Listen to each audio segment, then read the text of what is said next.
दोस्तों, Suzlon energy limited की बात करें तो स्टॉक के अंदर आप देखें तो फ्राइडे को तूफानी तेजी देखने को मिली। तो इस रिजल्ट को वेलकम किया गया है। रिजल्ट के बाद आप देखें तो ब्रोकरेज हाउस बहुत ज़्यादा बुलिश हुए और उनके हिसाब से यहाँ पे देख सकते हो कि सुज़लॉन का आने वाला जो समय है वो काफ़ी शानदार हो सकता है। सुज़लॉन लगातार अपने बिजनेस में आगे बढ़ रहा है और 2.0 के तहत देखें तो अब यहाँ पे कंपनी नए सेक्टर में एंट्री करी है, यानी पूरी तरह से रिन्यूएबल सेक्टर की एक बड़ी मजबूत कंपनी बनने जा रही है और ग्लोबल मार्केट में भी कंपनी का कामकाज तेजी से बढ़ रहा है और इसी वजह से यहाँ पे पॉजिटिव माहौल बना। लेकिन यहाँ पे कुछ ब्रोकरेज हाउस है जो अभी भी उम्मीद उनको नहीं है, उनको लगता है सुज़लॉन की जो तेजी है वो सीमित रह सकती है। उसके पीछे की वजह भी बन रही है, उसको समझेंगे और रिजल्ट के अंदर क्या संभावना इस बार रही है, क्या अचीव हुआ उसको भी समझेंगे और क्या आने वाले इसमें सुज़लॉन यहाँ से बहुत अच्छा कर सकता है, समझेंगे इस वीडियो के माध्यम से। लेकिन फ्रेंड्स, उससे पहले अगर आप पहली बार हमारे चैनल पे आए तो चैनल को सब्सक्राइब कर दीजिए, एक बेल आइकॉन दबा दीजिए ताकि जब भी नया वीडियो बने पहला नोटिफिकेशन आपको मिले। वीडियो पसंद आए तो लाइक से जरूर कीजिए। चलो फ्रेंड्स, वीडियो स्टार्ट करते हैं। मैं हूँ आपका दोस्त एस बी दवे और हमारे अपने चैनल ऑनलाइन कमाई में आपका बहुत बहुत स्वागत है। सबसे पहले सुज़लॉन एनर्जी लिमिटेड के कारोबार की बात कर ले तो 57.75 आप देखें तो यहाँ पे हमें क्लोजिंग देखने को मिली 5.81% की शानदार तेजी के साथ। काफ़ी बेहतर करता हुआ दिखाई दिया सुज़लॉन का शेयर। तो यहाँ पे आप देखिए 54.5 पर क्लोजिंग थी गुरुवार की और बिल्कुल वहीं पे शुरुआत हुई। इंट्राडे में सोचने वाली बात है कि कुछ हल्की सी गिरावट भी थी, प्रॉफिट बुकिंग आई है 54.42 पर चला गया था। तो कुछ ब्रोकरेज हाउस ने जब माहौल बनाया कि ये अभी स्टॉक में दबाव होगा उस वजह से गिरावट हुई, लेकिन तेजी का आलम ये रहा कि सीधा स्टॉक 54 से 58 पर पहुंच गया। एक ही दिन में देख दो यहाँ पे आपको 4 रुपये का बड़ा जंप देखने को मिलेगा। यानी 38 से स्टॉक ने दौड़ना शुरू किया था, 58 तक पहुंच चुका है। वैसे 74 का सफर तय करना है जो इसका 52 वीक का हाई बना हुआ है। अब इसका वॉल्यूम ट्रेंड देखें तो आपको समझ में आएगा कि वॉल्यूम ज़बरदस्त बढ़ रहा है लगातार। 21 मई को देखिए इसमें 5 करोड़ का वॉल्यूम था, 22 मई को वॉल्यूम बढ़ के 6 करोड़ तक पहुंच गया, 25 मई को ये 13 करोड़ तक पहुंच गया, तो 26 मई को ये सीधा देखो कि 17 करोड़ तक पहुंच गया, जबकि 27 मई को सीधा 22 करोड़ तक पहुंच गया। यानी रिजल्ट के बाद देखिए 3 दिन से लगातार वॉल्यूम बढ़ रहा है, यानी इस स्टॉक के अंदर बड़े फंड हाउस खरीदारी कर चुके हैं शुरू और ये क्लियरली सिग्नल है ये बढ़ता हुआ वॉल्यूम। तो पूरे बाजार में वॉल्यूम के मामले में देखिए कि सुज़लॉन नंबर 3 पे आ गया था। इसका मतलब क्लियर है कि काफ़ी सारा वॉल्यूम हो रहा है, यहाँ पे खरीदारी हो रही है। तो ये देखिए स्टॉक जो 2026 मार्च में जो अपने 52 वीक का जो लो बनाया था 38.17, उससे 45% की जंप लगा चुका है। तो सेंट्रम ब्रोकिंग ने कहा है कि जैसे जैसे भारत में विंड कैपेसिटी बढ़ोतरी होगी और इंस्टॉल बेस के साथ सर्विस रिवेन्यू भी बढ़ेगा, कंपनी को फ़ायदा होगा। कंपनी प्रॉफिटेबिलिटी में सुधार और कैश फ्लो जनरेट करने के लिए अच्छी स्थिति में इस समय है। रिपोर्ट में कहा गया है कि हम शेयर पर अपनी बाय की रेटिंग बनाए रखते हैं। तो सेंट्रम ब्रोकिंग इस समय काफ़ी बुलिश है और सिर्फ सेंट्रम ब्रोकिंग की बात नहीं, मोतीलाल ओसवाल भी बहुत ज़्यादा बुलिश है। उन्होंने भी अपनी रिपोर्ट में कहा है कि कंपनी ने काफ़ी शानदार रिजल्ट दिया है और स्थिति आने वाले समय और बेहतर होगी। तो यहाँ पे ब्रोकरेज हाउस की राय तो अच्छी है, लेकिन कुछ ब्रोकरेज हाउस है जो इसको लेकर बुलिश नहीं है और उसके रीज़न भी बता रहे हैं। तो यहाँ पे अगर रीज़न देखें तो क्या-क्या रीज़न है कि जो लग रहा है कि सुज़लॉन उतना अच्छा नहीं करेगा, तो आगे ग्रोथ का अनुमान स्पष्ट नहीं है।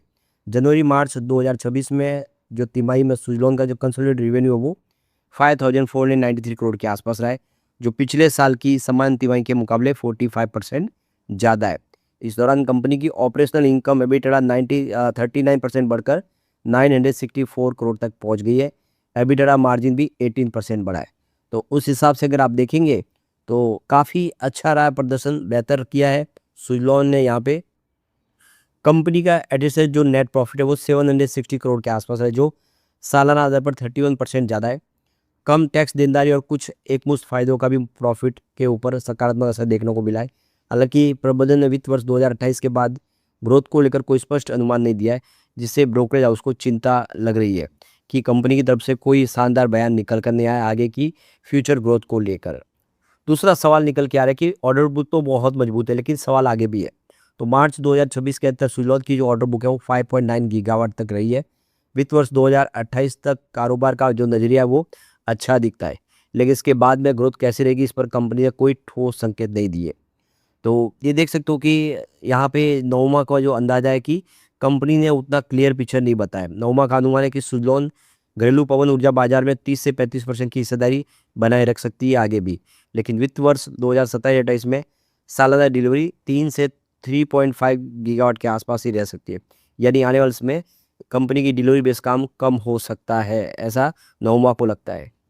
अब यहाँ पे जो तीसरा रीजन बताया कि कामकाजी पूंजी का दबाव भी बढ़ रहा है।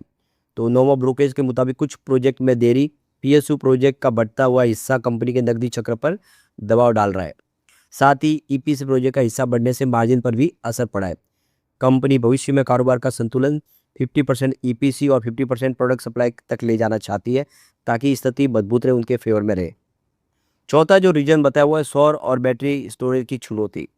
नोमा का मानना है कि hybrid projects, battery storage system यानी बीईएसएस और एफडीआरई प्रोजेक्ट के बढ़ने से जो इस समय विंड एनर्जी है उसकी क्षेत्र की वृद्धि रफ्तार धीमी पड़ सकती है। यानी आने वाले समय जिस तरह से ये प्रोजेक्ट जो नए एनर्जी स्टोरेज वगैरह के आ रहे हैं, उससे विंड एनर्जी का जो रुझान है वो थोड़ा कम हो सकता है। तो ब्रोकरेज हाउस ने अनुमान लगाया कि अगले 2 से 3 साल में विंड ऊर्जा जो बाजार है वो 8 से 10 गीगावाट सालाना के स्तर पर स्थिर रह सकता है। यानी इसमें जो बढ़ोतरी है वो लिमिटेड हो सकती है, बहुत तेजी से वृद्धि की संभावना कम हो सकती है। तो ये तो सारी चिंता है, लेकिन यहाँ पे कुछ सकारात्मक पहलू भी है, यानी कुछ पॉजिटिव बातें भी है। रिपोर्ट के मुताबिक कंपनी भविष्य में पुराने घाटों से जुड़े 3000 करोड़ से लेकर 3500 करोड़ रुपए की जो डिफर्ड टैक्स एसेट यानी डीटीए को मान्यता दे सकती है। हालांकि नोमा का कहना है कि इस संभावित लाभ को उससे पहले ही वैल्यूएशन में शामिल कर लिया है। ब्रोकरेज ने बढ़ती आय लागत को देखते हुए वित्त वर्ष 2027 से 28 के मुनाफे के अनुमान में मामूली कटौती की है। उसके अनुसार सुज़लोन फिलहाल वित्त वर्ष 2028 की अनुमानित कमाई के लगभग 29 गुना मूल्यांकन पर कारोबार कर रहा है, इसलिए शेयर में दोबारा री रेटिंग की गुंजाइश सीमित है। यानी उनके हिसाब से यहाँ पे और ज़्यादा रेटिंग नहीं बढ़ाई जा सकती। अभी अगर हम इसके शेयर होल्डिंग पैटर्न को देखें तो आपको समझ में आएगा कि एफआई की पहली पसंद बना हुआ है। प्रमोटर से ज़्यादा शेयर तो एफआई के पास है। प्रमोटर की होल्डिंग 11.73% के आसपास है, काफ़ी कम है। लोगों को लेकर चिंता होती है कि प्रमोटर इसमें बहुत कमज़ोर है, लेकिन प्रमोटर ने पैसे बाजार में लगाए धंधे को बढ़ाने के लिए। आने वाले समय वो स्थिति बदलेगी, वो प्रमोटर भी होल्डिंग फिर खरीदेंगे। एफआई का निवेश बहुत ज़बरदस्त है, 23.85% होल्डिंग एफआई के पास है। अदर की बात करूँ डीआई की, उनकी होल्डिंग काफ़ी कम है, 4.31% की होल्डिंग है। यानी एक तरह से देखें तो इंडिया के जो बड़े फंड हाउस हैं उनकी बजाय एफआई इस स्टॉक पे बहुत ज़्यादा भरोसा कर रहे हैं। सबसे ज़्यादा होल्डिंग जनरल पब्लिक के पास है, 55.24% की होल्डिंग यहाँ पे देखें तो जनरल पब्लिक के पास है। इसके अलावा 4.87% होल्डिंग म्यूचुअल फंड के पास भी है और वो अपना होल्डिंग बढ़ा रहे। तो ये अच्छी बात है, जिस तरह से सुज़लोन की प्रदर्शन बेहतर हो रही है, ऑर्डर बुक मजबूत हो रही है और ब्रोकरेज हाउस बुलिश है और जैसे पॉजिटिव माहौल बना, वॉल्यूम बढ़ रहा है, ये सारी बातें साबित करिए कि आने वाले समय सुज़लोन यहाँ से बहुत अच्छा कर सकता है। भले ही कुछ चिंता हो, लेकिन फ्यूचर ब्राइट दिखाई दे रहा है। लेकिन फ्रेंड्स, कोई भी इन्वेस्टमेंट करने से पहले अपने फाइनेंशियल एडवाइजर से एडवाइस ले ले या अपना खुद का रिसर्च करें, क्योंकि मैंने वीडियो आपके एजुकेशनल पर्पज़ के लिए ही बनाया। वीडियो पसंद आए तो लाइक से जरूर कीजिए और चैनल को सब्सक्राइब कर दीजिए। Thank you friends.